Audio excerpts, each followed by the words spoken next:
Hey folks, it's Patriot Nurse, and in today's segment I wanted to discuss with you some of the recommended books that I have in my bookshelf.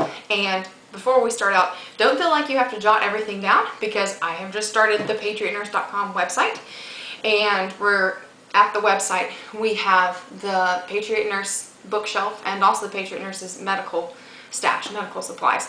So these books will all be there, in addition to lots of other ones that I don't have the time to go into today. And we'll go ahead and start. I have 4 different categories of books that I want to discuss with you. One is just general survival know-how and good stuff. The second one is homeopathic, I guess, alternative health care types of stuff. The third is general mainstream medical type of stuff, and then the fourth is women's health and mother-baby type of stuff, which don't discount it. It's going to be important for sure. So we'll start out with the exciting stuff. Yeah, well, they're all exciting, so we'll just go with there. There are a bunch of books here, but I've just kind of whittled it down to some of the books that I think are just really good overall to start out if you don't have them. First here is the book Patriots. And like I said, you can go to my website, and I've got links to all of this here. So that way you don't feel like you have to copy everything down. This is a really neat book. It was my introduction into the prepping community, and I think a lot of it certainly is good advice for sure. There are some things that I think are a little bit over the top, and some things that I would take issue with, especially as far as weapons choices, but it's okay. It's a great place to start for sure. So there's that, and then this is a great little reference here. This is The Self-Sufficient Life and How to Live It. I love this book. This is so cool. One thing I love about this book that you don't really see with a lot of the other prepping types of books is that the pictures here are great. This goes over everything from choosing like cattle, like beef and goats, and beef would be cows, but choosing different things for starting up your place. This is written by a dude who lives in England, so obviously take into account vegetable, different growing choices based on your area, but it's a wonderful book. I love it. It's great. The next one here is the Encyclopedia of Country Living, which this is a rather thick book for sure. There's a lot of really good stuff in here, just a lot of really good referencing on how to do different things, but it's a great book to have just as a reference. So it's the Encyclopedia of Country Living. And on the heels of that, this is one in the entire series of the Foxfire books. I love the Foxfire books, number one, because it's like my home, this area that this takes place in, I guess the documenting, if you will, of the lifestyle for the Foxfire series. It's my peeps. It's the Appalachian Mountains. So I love it. But it has a lot of really practical stuff in it. All of the book series are great.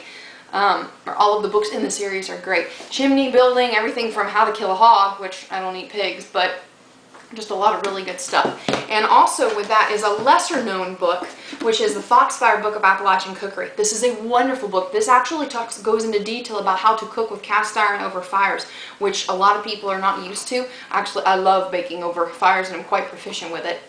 But it's a wonderful resource for how to cook in the old school way.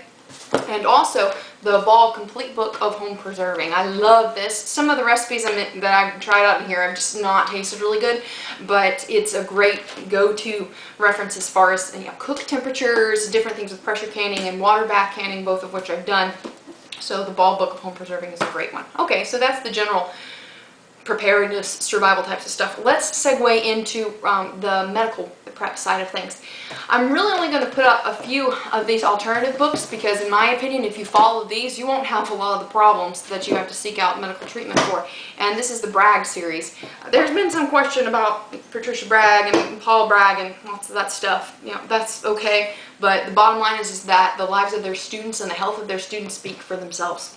So if you can only get one, you can see this on my website too, so don't feel like you've got to get everything. The Bragg Healthy Lifestyle, this is a wonderful, just overall comprehensive viewpoint on improving your health in alternative means. And when I say alternative, basically I mean non-pharmaceutically oriented, non-medically mainstream. It's really a lot of commonsensical type of stuff. And also, this one is a little bit harder to get, The Miracle of Fasting. Wonderful book, absolutely wonderful. And then for your companion on storing raw organic apple cider vinegar, the Apple Cider Vinegar book. So it's wonderful. It goes into lots of different uses for apple cider vinegar, which in my opinion is one of the great unsung heroes of natural medicine. So we'll go next into our mainstream medical stuff. If you are storing pharmaceuticals, this is a must-have. This is in any drug guide will do, any nurse's drug guide. This is, in my opinion, superior to the PDR, the physician's desk reference, for the average person, especially for the lay person, because it frankly gives you a Cliff's Notes version, a boiled down version of what you need to know with drugs and what they interact with and how you use them and what they're for and what dosages to give for antibiotics and everything. So get one of these. This next one is a little one that I found in a bookshop, and I have not found anything quite this amazing in my opinion. This is the Terrorism and Other Public Health Emergencies book, put out by, it's, you know, take it for what it's worth, it's the Department of Health and Human Services, but it is a wonderful reference. It goes into everything from cholera to radiation emergencies, ricin toxin, brucellosis, lots of good stuff, and it goes into the drugs that you use to treat these different things and gives you a comprehensive perspective not only on these diseases and how to treat them, but also the government's role and what their plans are for outbreaks and pandemics and things like that. Great reference to have, that way you know lots of good things.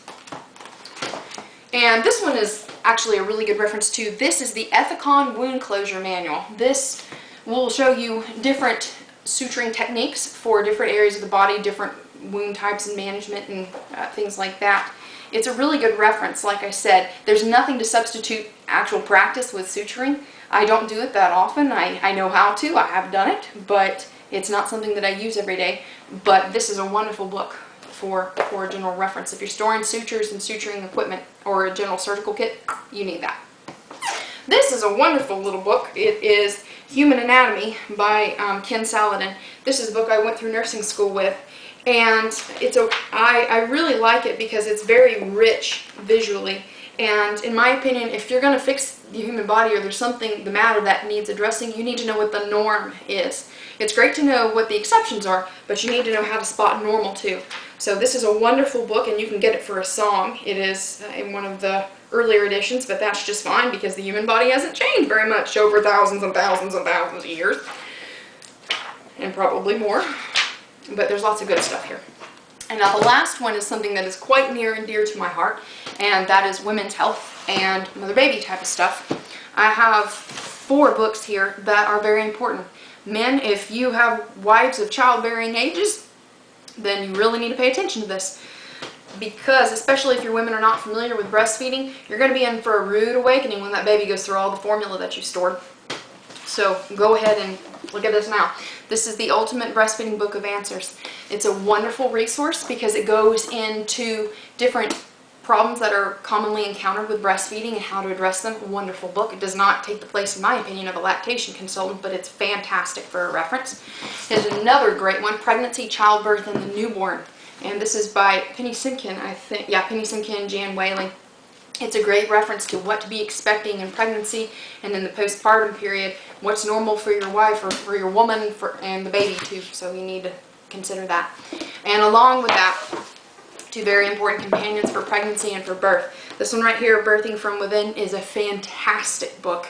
It goes into, in my opinion, the most natural and, in my opinion, also the most fruitful way to go about visualizing childbirth and, you know, the whole transition into motherhood, as well as spiritual midwifery. This is a wonderful book as well. It's by Ina May Gaskin, which you may have heard of, and it is it's a body of collected stories of normal and not so normal births. So it gives you a little bit of perspective, which you won't get with a lot of these books that are common, you know, reference books. So, like I said, all of these books you can find on my website under the Patriot Nurse's bookshelf. And you can click on them, price match, or whatever is most appropriate for you. But I hope it's been helpful for you today. And for now, it's Patriot Nurse signing off, and I'll see y'all later. Bye.